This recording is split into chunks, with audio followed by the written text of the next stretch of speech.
ఏదైతే జూన్ 4న కదిరి నియోజకవర్గంలో నిర్వహిస్తున్నటువంటి యోగాంధ్ర కార్యక్రమం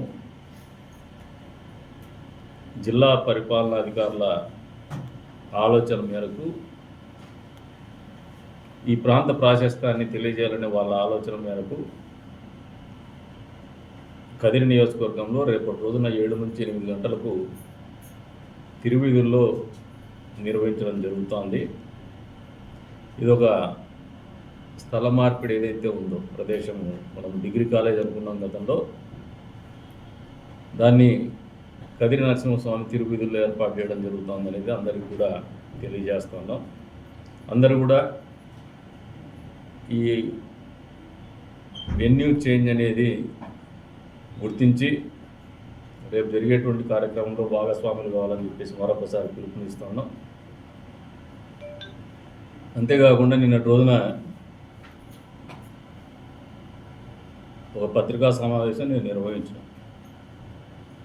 బేసిక్గా రాజకీయాల్లో ఉన్నప్పుడు మాకేముంటుందంటే అధికారంలో ఉన్నప్పుడు కొన్ని బాధ్యతలు ఉంటాయి.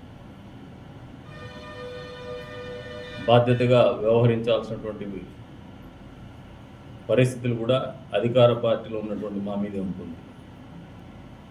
అందులో భాగంగానే నిన్న పూర్తి స్థాయిలో ఏదైతే మా మీద వెన్నుపోటు దినం ఆచరిస్తామని చెప్పేసి సత్యసాయి జిల్లా వైఎస్ఆర్సీపీ అధ్యక్షురాలు సోదరి ఉషశ్రీ చరణ్ గారు మాట్లాడినారో దానికి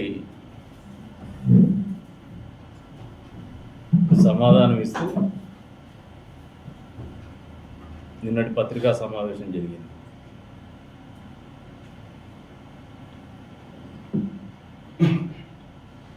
దానికి ఏదైతే మేము ఈ నియోజకవర్గం అభివృద్ధి గురించి ఆమె సంవత్సరంలో ఏం చేసినారని ప్రశ్నించింది. నిన్నటి రోజున I don't have the figures on my hand. నా దగ్గర ఉన్నటువంటి డేటా నిన్నటి రోజు నేను మీకు ఇవ్వలేకపోయినా, ప్రజలకు తెలియజెప్పలేకపోయినా. ఆమె ఏ స్థాయిలో మాట్లాడినా, ఏ రకంగా మాట్లాడినా, అబద్ధాలు మాట్లాడినా, ప్రతిపక్షంలో ఉన్నటువంటి వాళ్ళు ప్రశ్నించినప్పుడు సమాధానం చెప్పాల్సినటువంటి బాధ్యత అధికార పక్షంలో ఉన్నటువంటి నాయకులుగా మా మీద ఎప్పుడు కూడా ఉంటుంది. నిరంతర ప్రక్రియ. అందులో భాగంగానే జగన్మోహన్ రెడ్డి ఎమ్మెల్యేలు ఇంటికి పొమ్మని చెప్పి మాట్లాడితే ఆ సవాల్ని మేము స్వీకరిస్తూ రేపటి రోజున యోగాంధ్ర కార్యక్రమం అయిన తర్వాత 10 గంటల నుంచి గ్రామాల్లో తిరిగేటువంటి ఒక కార్యక్రమానికి మన ఇంటికి మన ఎమ్మెల్యే అనే ఒక కార్యక్రమాన్ని మేమే డిజైన్ చేసుకొని మొదటిగా పెద్దన్నవారిపల్లి గ్రామంలో పర్యటించాలని చెప్పేసి నిర్ణయం తీసుకున్నాం. ఇది నిరంతరంగా జరిగేటువంటి ప్రక్రియ. నియోజకవర్గ వ్యాప్తంగా నేను ఎమ్మెల్యే అయిన తర్వాత, అధికార పార్టీలో ఎమ్మెల్యే అయిన తర్వాత నా వంతు బాధ్యతగా సంవత్సరానికి ఒకసారి నియోజకవర్గం మొత్తం ఏదైతే ఎన్నికల సమయంలో ప్రచార నిమిత్తం మేము పర్యటిస్తామో అంతే స్థాయిలో అధికారం వచ్చిన తర్వాత ప్రజల యోగక్షేమాలు తెలుసుకోవడము, అక్కడ ఉన్నటువంటి సమస్యల గురించి తెలుసుకోవడానికి అధికారులతో సహా పర్యటించడం జరుగుతుంది. ఇది ప్రతి సంవత్సరం కూడా చేస్తాను నేను అధికారంలో ఉన్నప్పుడు, ఎవ్రీ ఇయర్ అకాడమిక్ ఇయర్లో. కాబట్టి జగన్మోహన్ రెడ్డి గారు ఎమ్మెల్యేలను ఉద్దేశించినటువంటి మాటల్ని మరొకసారి చెప్తాను. మీరేమైనా గతంలో అధికారంలో ఉన్నప్పుడు పనులు చేయకుండా చివరిలో సిద్ధం సభకి డబ్బులు ఇచ్చి, మందు ఇచ్చి, బిర్యానీ ఇచ్చి సభలు తోలుకుంటే, డబ్బులు ఖర్చు పెడితే, లేదంటే కులాన్నో మతాన్నో నమ్ముకుంటే, ఇప్పటికి కూడా మీరు మరలా కులం మతాన్ని నమ్ముకుంటున్నారు. ఆ రకమైనటువంటి నెగిటివ్ అప్రోచ్తో పాలిటిక్స్ చేయగలిగితే, షార్ట్ టర్మ్ బెనిఫిట్స్ ఎక్స్పెక్ట్ చేస్తే దాని ఫలితాలు ఎట్లుంటాయో ఒకసారి రేవంత్ రెడ్డి గారి రుచి చూపించినారు రాష్ట్ర ప్రజలు. అయినప్పటికీ ఆయన తీరులో ఎక్కడ కూడా మార్పు రావడం లేదు. ఈ రోజున ఒక గంజాయి బ్యాచ్ ఒక్కొక్కరి మీద 10 to 15 క్రిమినల్ కేసులు ఉన్నటువంటి వాళ్ళని, ఒక పోలీస్ కానిస్టేబుల్ని రోడ్డు మీద కొడితే దళితులైనటువంటి ఒక కానిస్టేబుల్ దళితుల్ని కొట్టినారా అని చెప్పేసి మళ్ళీ ఒక నెగిటివ్ పాలిటిక్స్కి శ్రీకారం చుట్టాడు. నేను అందుకే చెప్పిన మా సోదరికి, మీరు సిగ్గుతో తలంచుకోవాలని చెప్పేసి ఇటువంటి పాలిటిక్స్ ఇస్తుంటారు. మిమ్మల్ని ఏమి ప్రజలు క్షమించరు. వచ్చే రోజుల్లో మీరు 11 రెడ్డికి కూడా మిగిలేటువంటి పరిస్థితులు ఏం కనపడడం లేదు. ఈ రకమైనటువంటి ధోరణి ఉంటే ప్రజాస్వామ్యంలో ప్రజలు చాలా చాలా పద్ధతి చాలా దగ్గరగా గమనిస్తుంటారు, చాలా క్లోజ్గా అబ్జర్వ్ చేస్తూ ఉంటారు. మాకైనా మీకైనా రాజకీయంలో ఎన్నికల సమయంలో వాళ్ళు ఏదైతే నిర్ణయం తీసుకున్నారో మనం మంచి కానీ చెడు కానీ దానికి అనుగుణంగానే వాళ్ళు తీర్పిస్తారు. ఇప్పుడు కూడా దాన్ని కూడా గౌరవించలేని జగన్మోహన్ రెడ్డి ఈవీఎంల మీద ఏడుస్తాడు. నువ్వు గెలిస్తేమో నీ బలం, ఎదుటోడు గెలిస్తేనేమో ఈవీఎంలు. ఇంతటి ఆత్మన్యూనతాభావంతో ఉన్నటువంటి నాయకత్వంలో పనిచేస్తున్నటువంటి వైఎస్ఆర్సీపీ నాయకులకి మళ్ళీ మళ్ళీ చెప్తాను, మీరు ప్రజాక్షేత్రంలో రాజకీయాలు చేయడానికి పనికొచ్చే వాళ్ళు కాదు. మీదంతా ఒక దోపిడీ ముఠ. మీకు తెలిసిన రాజకీయం ఏంటంటే తండ్రిని అధికారాన్ని అడ్డం పెట్టుకొని డబ్బులు కొట్టు, తండ్రి చావుని అడ్డం పెట్టుకొని ప్రాంతీయ పార్టీ పెట్టు, తండ్రి చావుని బాబాయిని హత్య చేసి ఆ హత్యను కూడా పరాయాల మీద నెట్టేసి రాజకీయ లబ్ధి కొట్టు. 11 రెడ్డి అయిపోతానే చేయడానికి కూడా ఏం అజెండా లేకుండా వెన్నుపోటు దినోత్సవం అని చెప్పేసి ఒక ఆట మొదలుపెట్టు. ఇది నీ తంతు. ఈ రోజున 11 రెడ్డి గారికి మళ్ళీ చెప్తాను, అదే రకంగా 11 రెడ్డి గారి తరఫున వకాల్తా పుచ్చుకొని మా సోదరి కందికుంట గుండెల్లో రైలు పరిగెత్తాడు. గుండెల్లో రైలు పరిగెత్తిచ్చే ప్రోగ్రాం లేవు తల్లిడా. నేను పల్లిగొండ అనుకునేవా, లేదంటే కళ్యాణ దుర్గం అనుకునేవా? యలంకలో క్యాంప్ ఆఫీస్ పెట్టుకొని సంసారం పెట్టుకొని కళ్యాణ దుర్గంకి వస్తే పాపం తిక్కొల్ల మాదిరి గెలిపిస్తే పుక్కట్లో మంత్రి అయిపోతే మళ్ళీ దమ్మిడికి తరం కాదు మంత్రి అని. అసలు ఫస్ట్ ఆఫ్ ఆల్ మిమ్మల్ని ట్రాన్స్ఫర్ చేసినప్పుడే మీ రాజకీయ భౌత్యం ఏందో మీరు ఆలోచన చేసుకోవాల్సిందే. అంటే మీరు పూజకు పనికిరాని పువ్వు అనేది నిర్ణయం చేసినాడు మీ అధినేత ఎలక్షన్స్ ముందే, ఎన్నికలకు ముందే నిర్ణయం చేసినాడు. ఇంకా మీకు అది అర్థం కాలా. ఇప్పుడు మళ్ళీ ఎగేసుకొని తిరుగుతా అన్నాడు. మీరు ప్రశ్నించినటువంటి ప్రశ్నలకి బాధ్యతగా సమాధానం చెప్పాలి కాబట్టి I will go with figures. ఈ పేపర్స్ కూడా ప్రజలకు కూడా పబ్లిక్ డొమైన్లో పెడతాం. ఈరోజే సోషల్ మీడియా ద్వారా ఈ నియోజకవర్గంలో ఏం జరిగింది మొదటిగా నియోజకవర్గందే చెప్తాం, నన్ను అడిగింది కాబట్టి. మొత్తం ఈ 11 నెలల కాలంలో ఈ నియోజకవర్గంలో చేసిన పనులు ఉపాధి హామీ ద్వారా 4,70,00,000 రూపాయలు షెడ్స్ తీసుకొచ్చినాం. అంతే స్థాయిలో ఏపీఐసి ఇన్ఫ్రాస్ట్రక్చర్ వాళ్ళ ద్వారా మొన్నటినే ఒక భూమి పూజ చేసిన 3.48 crores. ఏపీఎస్పీడీసీఎల్ ఎస్సీ ఎస్టీ కాలనీలకి నేను పర్సనల్గా పోయి 2 కోట్ల చిల్లర తీసుకొచ్చాను. కేవలం ఎస్సీ ఎస్టీ కాలనీస్కి మాకు ఉన్న ప్రేమ అది. మా ఎస్సీలు, మా ఎస్టీలు, మా బీసీలు అని మీ నాయకుడు మీరు మాట్లాడతారు కదా, మీరు దమ్మిడి చేసింది లేదు. 1 కోటి రూపాయలు తీసుకొచ్చి ఇచ్చినాం. హెచ్ఎన్ఎస్ఎస్ నిన్న చెప్పిన 254 కోట్లతో లైనింగ్ వర్క్ చేస్తామని చెప్పేసి అది అయిపోతుంది నెలలో. ఇరిగేషన్లో 1,14,00,000 రూపాయలు డబ్బులు తీసుకొచ్చినాం, ఖర్చు పెట్టినాం. కదిరి మున్సిపాలిటీలో 55 కోట్ల రూపాయలు డబ్బులు తెచ్చినాం. దాని బ్రేకప్ కూడా ఇస్తాను దేనికనేది. ఆ 55 కోట్లు మళ్ళీ అనొచ్చు, ఊరికి ఏదో ఫిగర్ చెప్తున్నారు. మాకు ఆటేసి అలవాటు లేవు, మాకు వాస్తవాల్లోనే బతుకుతాం, ఎప్పుడు కూడా రియాలిటీలో ఉంటాం. అందుకని రియల్ ఎస్టేట్లో కూడా ఇబ్బంది అవుతుంది నాతో, because they don't live in reality. ఎప్పుడు కూడా హైప్ చేసి బబుల్ క్రియేట్ చేసి మోసాలు చేస్తుంటారు కాబట్టి వాళ్ళకి ఇబ్బంది అయిపోయింది. నిజంగా రియల్ ఎస్టేట్ ఉంటే మాత్రము ఖచ్చితంగా ఎంకరేజింగ్ ఆస్పెక్ట్ నా ఆలోచన ధోరణి వాళ్ళకి. మైనారిటీ వెల్ఫేర్ 4,50,00,000 రూపాయలు డబ్బులు శాంక్షన్ అయినాయి. Minority welfare 6,50,00,000. మండల ప్రజా పరిషత్ గ్రాంట్స్ 4,64,00,000 రూపాయలు వచ్చింది. నాబార్డు కింద 30 కోట్ల రూపాయల డబ్బులు తీసుకొచ్చినాం. ఎన్హెచ్లో 119 కోట్ల రూపాయలు వర్క్ చేయించినాం. పిఆర్లో పంచాయతీరాజ్లో 19.68 crores వర్క్ చేస్తున్నాం. ఆర్ఎన్బిలో 32,90,00,000 రూపాయలు డబ్బు తీసుకొచ్చినాం, పనులు చేస్తున్నాం. ఆర్డబ్ల్యూఎస్ 26,53,00,000 రూపాయలు డబ్బులు తీసుకొచ్చినాం. సమ్మర్ మొదలైతే ధైర్యంగా పారిపోలా మేము. ఇంకా సమ్మర్ మొదలవుతుందన్నప్పటికీ వింటర్లోనే ఎస్సీని ఆర్డబ్ల్యూఎస్ని అందరినీ ఆర్డబ్ల్యూఎస్ స్టాఫ్ని కూర్చోబెట్టి ఒక గ్రూప్ క్రియేట్ చేసి ఏ నియోజకవర్గంలో జరగలేదు మా నియోజకవర్గంలో చేసినాం మేము ఇన్నోవేటివ్గా. ఎక్కడ మాకు వాట్సాప్లో గ్రీవెన్స్ వచ్చినా తాగునీళ్ళ మీద గ్రీవెన్స్ ఏదన్నా రిఫ్లెక్ట్ అయితే న్యూస్ ఇమ్మీడియట్గా రెస్పాండ్ అయ్యి బోర్ వేసినాము, మోటార్లు బిగించినాము, నీళ్ళ సౌకర్యం కల్పించాము. మాకున్న కమిట్మెంట్ ఇది ఏదో నీకు చెప్పుకోవడానికో ఇంకోరికి చెప్పుకోవడానికో కాదు. స్ట్రిక్ట్గా వార్నింగ్ ఇచ్చిన ఎస్సీ ఆర్డబ్ల్యూఎస్ గారికి. అంతే స్థాయిలో మండల అధికారులకు కూడా వార్నింగ్ ఇచ్చినాం. మీకు ఉన్నటువంటి గ్రాంట్ అంతా letter spend on the drinking water. ఎక్కడ కూడా బిందెలు రోడ్డు మీదకి రాకూడదు. పేదరోడు ఎవడన్నా ఈరోజు అడిగినాడంటే మరుసటి రోజు అటెండ్ చేయాలి.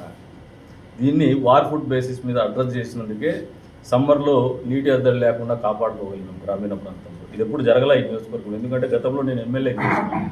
అప్పట్లో మాకు వెసులుబాటు ఉండేది కాదు, అపోజిషన్లో ఉన్నాం. సొంతంగానే డబ్బులు పెట్టాల్సిన పరిస్థితి ఉండేది. ఈరోజు అటువంటిది లేకుండా ప్రభుత్వం తరపున డబ్బులు తెచ్చి పనిచేసినాం. మీరు ఏదైనా దాన్ని క్రాస్ చెక్ కావాల్సింటే కూడా వీరు గివ్ యూ ద డీటెయిల్స్, మీరు పోయి చెక్ చేసుకోవచ్చు. ఎస్ఎస్ఏ కింద 18.79 crores తీసుకొచ్చున్నాం. జిల్లా పరిషత్ గ్రాంట్లో 2,30,00,000 తెచ్చినాం. దీనికి మీకు బ్రేకప్ కూడా మీకే ఇస్తాను, కాపీ ప్రజలకి పబ్లిక్ డొమైన్లో కూడా పెడతాం. ఇది పబ్లిక్ డొమైన్లో అంటే సామాన్య ప్రజలకు అర్థమయ్యే రంగా చెప్తున్నాను. మీ అందరూ కూడా దీన్ని చూసుకోగలిగినటువంటి వ్యవస్థను ఏర్పాటు చేస్తాం. ఇంత పారదర్శకంగా పరిపాలన అందించాలనే ఆలోచనతో ఉన్నాం. మేము ఏం చేసినారనే దానికి సమాధానం చెప్తున్నాను. ఇవన్నిటి మీద మీకు కనీసము అవగాహన ఉందా తల్లి?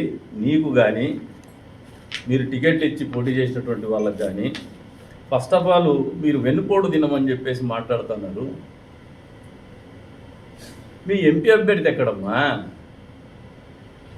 ఓట్లు వేయించుకొని ఎక్కడికి వెళ్ళిపోయినారమ్మా? వినపడలా. ఎవరిని వెన్నుపోటు పొడిచి పారిపోయినారు? స్థానికంగా మీ పోటీ చేసినటువంటి అభ్యర్థి ఎక్కడమ్మా? వెన్నుపోటు పొడి చేసి వెళ్ళిపోయినారు. ఫస్ట్ వెన్నుపోటు గురించి మాట్లాడే ముందు ఆలోచన చేసుకుని రా తల్లి. అసలు ఈ నియోజకవర్గంలో నీకు ఎవరో లీడ్ ఇస్తానే దాన్ని మాట్లాడుతున్నావు అంటే యూఆర్ ట్రైంగ్ ఫర్ డాక్టరేట్.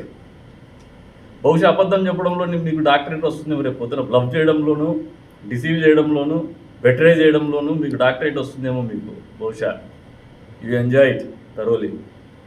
మళ్ళీ చెప్తున్నా మీకు. మళ్ళీ మా ప్రభుత్వం గురించి అడుగుతా ఉన్నారు. సంవత్సర కాలంలో ఏం చేసినాం? పోలవరానికి మీరు గత 5 సంవత్సరాలు ఎంత డబ్బు తెచ్చినారు, ఎంత ఖర్చు పెట్టినారు? 70% పూర్తి చేసిన మా ప్రభుత్వ హయాంలో. మీరు చేయగలిగింది 2%. ఈరోజు మళ్ళీ 15,000 కోట్ల రూపాయలు డబ్బు తెచ్చి పోలవరం పనులు పరిగెత్తా ఉన్నాయి. పోలవరం గట్రా నాయన అంటే అరగంట కోసం పాగలాడినటువంటి మంత్రిని పెట్టుకున్నారు మీరు. కొంపలదంతే గడ్డము తలకు రంగు వేసుకోకుండా ఆ అరగంట దెబ్బకు పాపం మారిపోయేసి రంగులు లేకుండా బతుకుతున్నాడు. ఎందుకంటే ఇంట్లో దాన్ని తింటారు ఆయన బట్టలు ఇప్పి. ఏంద్ర నీ కథ అరగంట, నీ ఒరిజినాలిటీ ఏంది, నీ వయసు ఏంది, నీ మాటలు ఏంది అంటే ఇప్పుడు పాపం తెల్లగా నిగనిగలాడుతూ మెరుస్తాడు పాపం దొర. అటువంటి వాడు మీకు ఇరిగేషన్ మంత్రి, వానికో ముఖ్యమంత్రి. నోరేసుకొని పడిపోతారు. అధికారం ఉంది కదా అని చెప్పేసి అడ్డగోలుగా పరాయి వాళ్ళ పిల్లల మీద, పరాయి ఇంట్లో ఆడవాళ్ళ మీద మాట్లాడినారు. అందుకే చెప్తాను, మీ పార్టీ మహిళలను గౌరవించదు, మీకు సంస్కారం లేదని. అధికారంలో ఉన్నప్పుడు బాధ్యతాయుతం. ఇప్పుడు చెప్తున్నాం మేము, ఇది మా చెల్లి మంచిదో చెడ్డదో ప్రతిపక్షంలో ఉండి ప్రశ్నించింది. ఓ మాజీ మంత్రి, సాటి మహిళ, ఆమె ఒక మహిళగా ప్రశ్నించింది. ఈ పార్లమెంట్ అధ్యక్షురాలుగా, ప్రతిపక్ష పార్టీకి చెందినటువంటి అధ్యక్షురాలుగా, ప్రతిపక్ష పార్టీ హోదా కూడా లేదు మీకు. ఆ మాట అనాల్సిందో లేదో నాకు తెలియదు. మరి you are one among the other parties, CPI, CPM, YSRCP, ఇట్లా మీరు ఒకటి అంతే. మీకు ప్రతిపక్ష పార్టీ హోదా కూడా రాలా మీకు.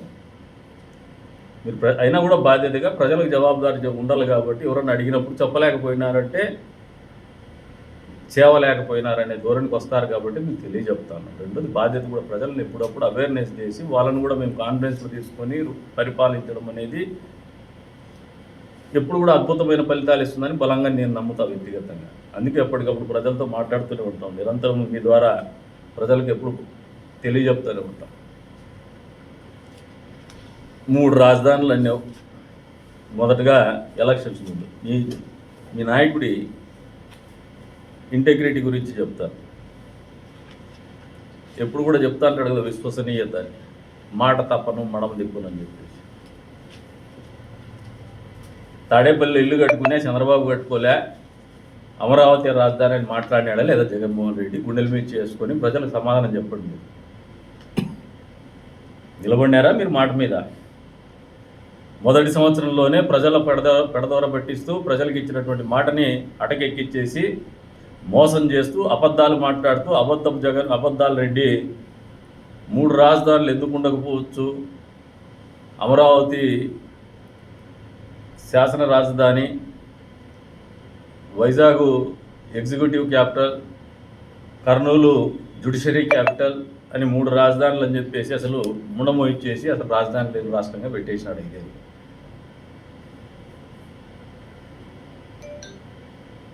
ఇది మీ తప్పు కాదా? మీకు అనిపించలేదా? వెన్నుపోటుది ప్రజలకు వెన్నుపోటు పొడిచినారని మీకు అనిపించలేదా? ఎప్పుడు ఈ రోజున మా ప్రభుత్వం వచ్చిన మొదటి సంవత్సరంలోనే అమరావతిని పరుగులు పెట్టించల్లా, ఎక్కడైనా ఆర్థిక రాజధాని అనేది ఉండల్లా ఏ రాష్ట్రానికైనా అనే ఆలోచనతోనే అమరావతిని రాజధానిగా ముందుకు తీసుకోవడానికి దాదాపు కేంద్ర ప్రభుత్వ సహాయ సహకారాలు కావచ్చు, లేదంటే వేరే బ్యాంకులు రుణాలు కావచ్చు, అన్నిటి రూపేణా దాదాపు 30,000 కోట్ల రూపాయల పనులు మొదలు పెడుతున్నటువంటి పరిస్థితి వాస్తవమా కాదా? 15,000 కోట్ల రూపాయలు గ్రాంట్ తీసుకొచ్చేది వాస్తవమా కాదా? మీకు తెలియజెప్పండి.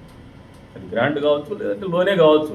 It's a self sustainable project, self finance project. అది బహుశా మీకు అర్థం కాకపోతే, మీకు సెల్ఫ్ ఫినాన్స్ ప్రాజెక్ట్ అంటే మామూలుగా మద్యం వ్యాపారం చేసుకునేది తెలుసు మీకు. రంగుసారా అమ్ముకుంటారు మీరు. షాపులు వాళ్ళు బ్రాంతి ఇవి బిక్కునేది, బ్రివరీస్ మామూలు షాపులు బిక్కునే రాజకీయ నాయకులు చూస్తారు. కానీ డిస్టిలరీస్ బిక్కున్న నా కొడుకు నాకు తెలిసి ప్రపంచ ముఖ చిత్రంలో మొట్టమొదటి వ్యక్తి జగన్మోహన్ రెడ్డి అనే కంపెనీనే ఉంటుంది. షాపులతో బిక్కున్నారు చాలా మంది, కానీ డిస్టిలరీసే బిక్కున్నాడు. డిస్టిలరీస్ బిక్కొని పోనీ ఏదైనా సరైన సరుకు అమ్ముతావంటే బూమ్ బూమ్ అంట, గోల్డ్ మెడల్ అంట. కదిరిగొడ్డలని పెట్టింటే ఒకటి అయిపోయాడు, ఇంకో బ్రాండ్. ఎందుకంటే నిన్ను కాపాడింది కదిరిగొడ్డలే, మీ బాబాయిని చంపినావు, దాన్నే ప్రమోట్ చేసుకున్నావు. కదిరిగొడ్డలు ఎప్పుడు నిన్ను అంటాడుతూనే ఉంటుంది మిత్రమా, చెల్లెలా, మిమ్మల్ని వదలదు కదిరిగొడ్డలి. కదిరి చాలా ప్రాశస్తం ఉన్నటువంటి క్షేత్రం ఇది. నరసింహస్వామి దగ్గర టోపీ వేసిపోయినారు మీరు, ఇడసడైన మీ పేగులు తీసి మళ్ళీ వేసుకుంటాడు. అందులో బాగిన మీరు 11 రెడ్డి అయిపోయినారు. మీకు అర్థమైందో లేదు? అర్థమైందా రాజా? ఇంకా వాస్తవం లేకపోతే క్రెడిబిలిటీ గురించి, వెన్నుపోటు గురించి నువ్వు మాట్లాడతారు. 3,000 రూపాయలు పెన్షన్ అని చెప్పేసి ఎన్నికల ముందు హామీ ఇచ్చి జగన్ చేసినావా? నువ్వు 5 ఏళ్ళు పెంచుకుంటూనే పోయినావు. 5వ సంవత్సరానికి నీ బతుక్కి 3,000 చేసినావు. నీ ఆలోచన విధానం ఎక్కడ, నీ పరిపాలన ఎక్కడ? నీ వెన్నుపోట్లు తట్టుకునేటువంటి శక్తి లేకనే ప్రజలు నిన్ను ఏట్లో గెలిపేసినారు. ఇచ్చినటువంటి మాటకు కట్టుబడి ఎన్నికల మేనిఫెస్టో రిలీజ్ అయిన దగ్గర నుంచి అధికారంలోకి వచ్చిన 3 నెలల లోపలే 3 నెలలకు కూడా 1,000 రూపాయల లెక్కన ఏదైతే మేము మాట ఇచ్చినామో దానికి కట్టుబడి దాన్ని 3,000 ఇస్తూ, మొదట్లోనే 4,000 రూపాయలు, 7,000 రూపాయలు ఇస్తూ, వికలాంగులకు 6,000, 15,000 రూపాయలు, పూర్తి అంగవైకల్యం ఉన్నటువంటి 100% అంగవైకల్యం ఉన్నటువంటి వాళ్ళు 10,000 రూపాయలు ఇచ్చినటువంటి చరిత్ర మా పార్టీ, మా నాయకుడు చంద్రబాబు నాయుడు గారు. నాడు నేడు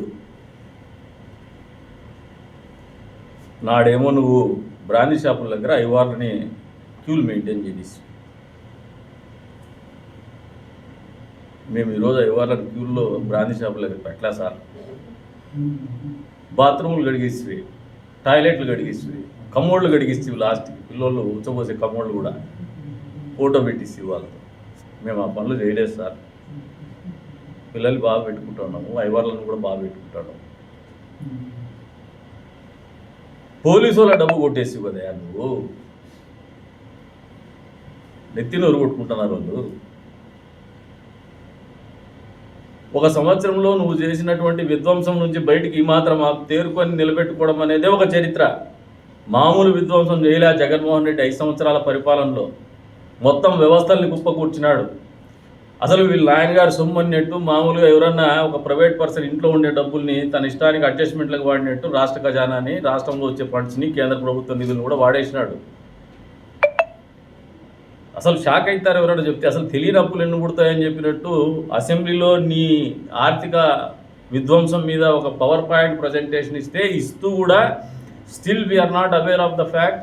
ఇంకా ఎన్ని ఉన్నాయో తెలియని అప్పులు, ఇంకా కొంతమంది అప్పుల వాళ్ళు ఎవరు వస్తారన్నట్టు, ఎవరైనా మనిషి చచ్చిపోతే వస్తారే అట్లా ఎంతమంది వస్తారన్నట్టు కూడా ఒక ప్రభుత్వం ఆలోచన చేసేటువంటి పరిస్థితుల్లో ఆర్థిక విధ్వంసాన్ని చేసినటువంటి ఘనత మీ పార్టీ తల్లి. గుర్తుపెట్టుకో. రోడ్లు బటన్ ఒత్తుతా అంటున్నాడు. నీ బటన్ ఒత్తే కార్యక్రమంలో ఎవరోదన్నా ఒక రోడ్డు గంపెడు మన్ని వేసినావా? మా పార్టీ అధికారానికి రాగానే మొదట చేసినటువంటి కార్యక్రమం ఏంటంటే పెన్షన్లు ఇచ్చేదాంతోపాటు ప్రతి గ్రామంలో ఎక్కడైతే గ్రామాల్లో రోడ్లు ఇబ్బంది ఉన్నాయో, గుంతలమయమైనాయో ఆ గుంతలకు రిపేర్ చేయించినటువంటి ఘనత కూడా ఈ ప్రభుత్వానికే దక్కుతుంది. ఈజీఎస్ కింద ప్రతి నియోజకవర్గంలో దాదాపు ఒక 25 కోట్లు, around 25 crores, 22, 23, around 25 crores first ఇయర్లోనే డబ్బు ఇచ్చి పనులు చేయించినటువంటి ఘనత కూడా ఈ ప్రభుత్వానికే దక్కుతుంది. నువ్వేం చేయలే ఇటువంటివి. ఇక నీ బటన్ వచ్చే కార్యక్రమానికి వద్దాం. తల్లికి వందనము జూన్లో ఇస్తా ఉన్నారు చెప్పిన. నీ ఇప్పుడు మీకు షాక్ ఎందుకు ఉందంటే ఈ వెన్నుపోటు దినోత్సవం చేస్తాను కూడా. ఎందుకంటే ఏరా పడితే ఇది అంటే ఇది ఒక లఘు అండి అంట. ఇప్పుడు ఏరా కింది పడితే అంటే ఇది ఒక లఘు అండి అంట. ఈ 15,000 పడితే ఇంక తంతారు నాకు జనాలని చెప్పేసి ముందుగానే ఓ డిఫెన్స్ సెట్ చేసుకుంటాను. వెన్నుపోటు దినోత్సవం అని ఏదో ఒక రకంగా మీ నాయకులు, మీ కార్యకర్తలు పరారు. నేను అడుగుతాను మిమ్మల్ని ఆన్ రికార్డ్, హిందూపూర్ పార్లమెంటు అభ్యర్థిగా పోటీ చేసినటువంటి అభ్యర్థి ఎన్నికల ప్రకటన ఫలితాలు వచ్చిన రోజు నుంచి ఈ రోజు వరకు ఎక్కడుందో జాడ చెప్పు. జగన్మోహన్ రెడ్డి ఓట్లు వేయించుకున్నారు, ఆ రోజున ఆమె చించేస్తుంది, పెట్టేస్తుంది, అత్యంత యాడ్ నుంచో ఇంపోర్ట్ చేసినావు. నీకున్న అహంకారం ఏమంటే నేను కుక్కను పెట్టినా గెలిపిస్తారనే ఆలోచన నీకు. ప్రజాస్వామ్యంలో అట్లా ఉండదు. అభ్యర్థిత్వాన్ని కూడా పరిగణలోకి తీసుకుంటారు. అప్పటికప్పుడు ఇంపోర్ట్ చేసుకునేవు.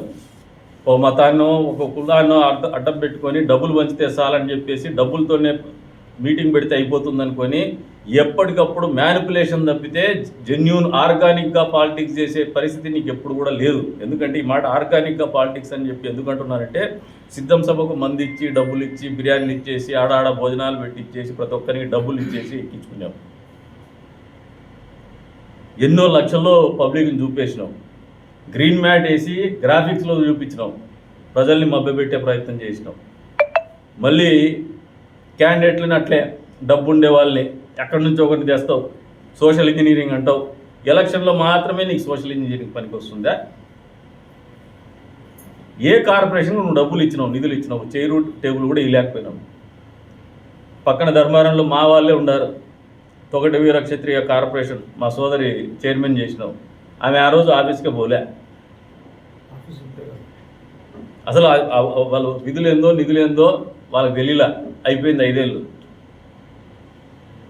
సోషల్ ఇంజనీరింగ్లో పార్ట్గానే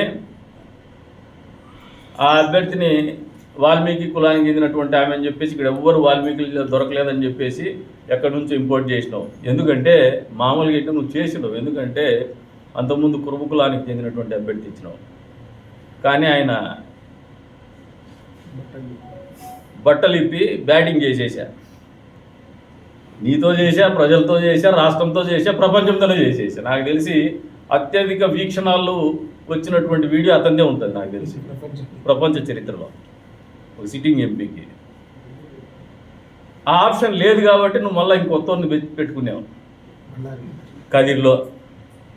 నేను ఇప్పుడు కొవ్వుగా చెప్తాను, ఇది ఇచ్చినా కదా నీకు, గడిచిన 5 ఏళ్ళలో నువ్వు ఎంత డబ్బులు పెట్టినావో చూపించు. కాదయ్యా, హంద్రి నీవాసు సుజల స్రవంతి స్వర్గీయ నందమూరి తారక రామారావు గారి మానసపుత్రిక. నదీ జలాలనేది కలలో కూడా ఊహించుకోలేనటువంటి పరిస్థితిలో రాయలసీమ ప్రాంత వాసులు బతుకుతున్నారు. అరే తాగునీళ్ళు దొరికితే చాలరా, సాగునీరు ఏం అవసరం లే అనే దూరంలో బతుకుతున్నటువంటి పరిస్థితులు గడిచిన 21 సంవత్సరాల అనుభవంతో చెప్తున్నాను. నేను రాజకీయాల్లోకి వచ్చిన రోజు గమనిస్తూ ఉన్నా. తాగునీళ్ళు ఇస్తే దేవుడు అన్నారు.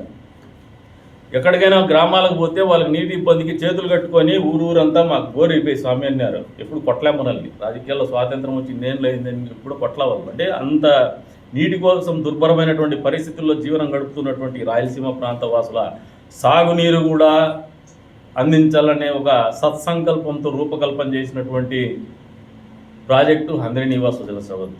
తర్వాత మీ నాన్నగారు కొద్ది వరకు చేసి ఉండొచ్చు. అది మీ నాయనకు ఉండే సంస్కారము, నీకు లేనటువంటి ఆ సంస్కారము నీ కుసంస్కారం, నీకు అది లేదు. హంద్రి నీవాసు సుజల స్రవంతిలో తీసుకొచ్చి దాదాపు 600 కోట్ల రూపాయల పైన డబ్బులు ఖర్చు పెట్టి తలుపుల మండలంలో కాలువలు దూరితే నీ బ్యాటింగ్ బాబా మీ క్యాండిడేట్ వచ్చేసి పాపం పెద్దిరెడ్డి రామచంద్రారెడ్డికి నిన్న నేను మాట అన్నాను. నాకు కూడా మనసులో నొప్పి ఉన్నాయి 1-2 మాటలు మాట్లాడిన తర్వాత మాట్లాడకూడదని, కానీ మాట్లాడదానికి కూడా నేను మీకు ఎందుకు మాట్లాడాల్సి వచ్చిందో చెప్తాను. ఎలక్షన్లో అప్పుడు వచ్చి 1 గంట నీళ్ళు ఇచ్చేసి బంద్ చేసేసి,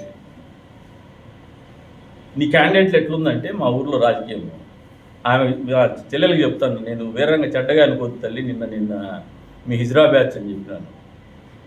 కొంతమంది క్షుద్రాలు ఉన్నారు, కొంతమంది హిజ్రాలు ఉన్నారు. హిజ్రా బ్యాచ్ని ఎందుకంటానంటే మామూలుగా మేము కూడా రాజకీయాల్లో ఉన్నాం. మా మంత్రులు వస్తే ఇక్కడికి వస్తారు, ఆఫీస్కి వస్తారు. మా ముఖ్యమంత్రి వస్తే రోడ్డు మీదకి పోయేసి వెల్కమ్ చేస్తారు, అక్కడ రిసీవ్ చేసుకుంటాం ఆయన వచ్చే ఏరియాని బట్టి. లేదంటే ఆయన దిగే ఎయిర్పోర్ట్లోనో హెలిప్యాడ్ దగ్గర పోయి మేము వాళ్ళని రిసీవ్ చేసుకుంటాం, స్వాగతం పలుకుతాం. కర్మేమో కానీ మీ పార్టీలో ఈ నియోజకవర్గంలో ఎప్పుడు లెవెల్ క్రాసింగ్ దగ్గర టోల్గేట్ల దగ్గరే వస్తారా మీరు? ఆడ ఎవరే ఉండేది టోల్గేట్ల దగ్గర, లెవెల్ క్రాసింగ్ దగ్గర? అందుకే చెప్పిన తల్లి హిజ్రా బ్యాచ్ అని వెర్రంగా అనుకోతున్నాను. నిన్నేది హింసించాలని కాదు, కించపరచాలని కాదు. మామూలుగా వాళ్ళే ఆడ పాప మీద వాళ్ళు బతకలేక వాళ్ళు తిప్పలు పడతాంటే ఈ ముండలు పోయేసి ముడనాయలు పోయేసి వాళ్ళకి పోటీగా ఆటలు పడతారు. ఏమేమి కర్మ? రాజకీయాల్లో ఉందాక బతకండి, మీ బతుకు ఇది. మీరు రాజకీయాల్లో మాట్లాడతారు, మళ్ళీ గుండెల్లో రైలు పరిగెత్తేది. మా ఇంటి ముందరికి వచ్చేసి జెండాలు కడతావా నువ్వు? వాయబ్బా, పక్కనే బౌద్ధిని పోయి ఉన్నాడు, వైసీపీలోనే ఆ రోజు ఎలక్షన్ చేసింది. వీళ్ళంతా పోయి రోడ్డు మీద కూర్చోండి, ఏడా ఈ క్యాండిడేట్ ఒక ఓటుతో గెలిచింటే ఓడగొట్టారని చెప్పేసి చేస్తే ఆ రోజు నేను పోయిన దానికి గలాట్ చేస్తాం, చించుతామంటే ఆ రోజే చెప్పిన వాళ్ళకి ఏమని ఇంటి మీద పోయి పడదామన్నారు. నేను ఇంట్లోకి ఆడుకు బెంగళూరు బయలుదేరినవన్నీ వచ్చి నా మెడలోడి చేతుల్లోడి తీసి రాండ్రా కొడకాని కూర్చున్నా. ఆ రోజు మీ అధికారం. ఈరోజు వచ్చి మా కొత్తగా నువ్వు అధికార మార్పిడి జరిగితే జెండాలు కట్టే అంత దమ్ము నీకుందా? అంత సినిమా మీకు లేదు. ఇక్కడ అన్నిటికి తెగించిన వాళ్ళం మేము. ఏందవుతుంది మీతో? ఈ ఉడత ఊపులు భయపడి నా కొడుకు ఉవ్వడు లేడు. మాటలు తగ్గించండి ఫస్ట్. మా ఉత్తర కుమార ప్రగల్భాలన్నీ ఆ ఉత్తర కుమారుని మర్చిపోయి మళ్ళీ గుర్తు చేస్తారు.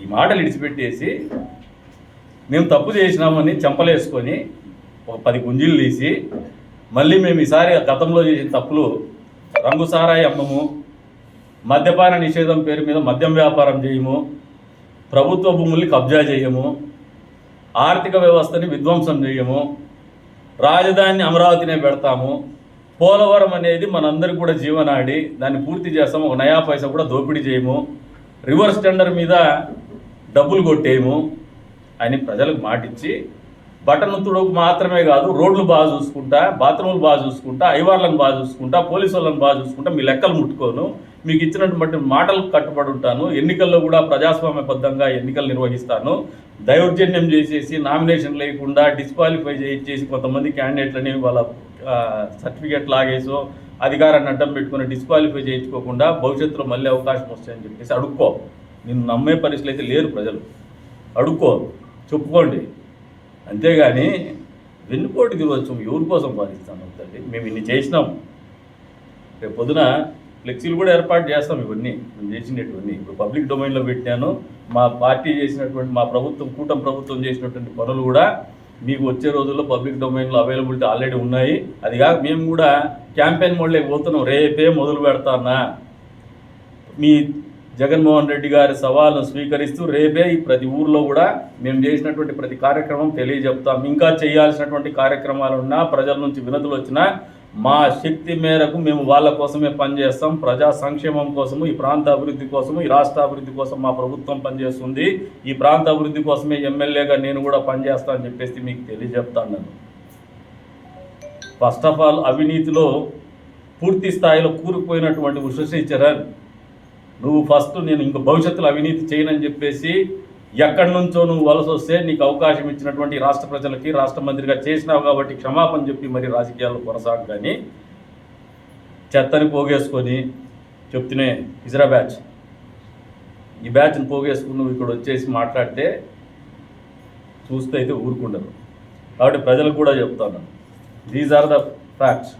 మేము ముందుకు తీసుకొస్తాం. దీంట్లో ఎక్కడైనా మీకు తప్పిదాలు కానీ, అబద్ధం కానీ, లేదంటే జరగలేదనేది కానీ మీరు చెప్పగలిగితే ఎక్కడైనా చర్చకు సిద్ధంగా ఉంటాము. దీన్ని విశదీకరించడానికి, వివరించడానికి కూడా మా ఆఫీస్ ఎప్పుడు నిరంతరం పనిచేస్తూనే ఉంటుందని చెప్పేసి కూడా తెలియజేసుకుంటూ మరొకసారి చెబుతున్నాను, వెన్నుపోటు దినోత్సవం నిర్వహించే ముందు మొదటిగా ఈ రాష్ట్ర ప్రజలకి, ఈ నియోజకవర్గ ప్రజలకి మీరు క్షమాపణలు కోరి భవిష్యత్తులో గతంలో చేసినటువంటి తప్పులు మళ్ళీ చేయమని చెప్పేసి మీరు చేసుకోమని చెప్పేసి తెలియజెప్తాను.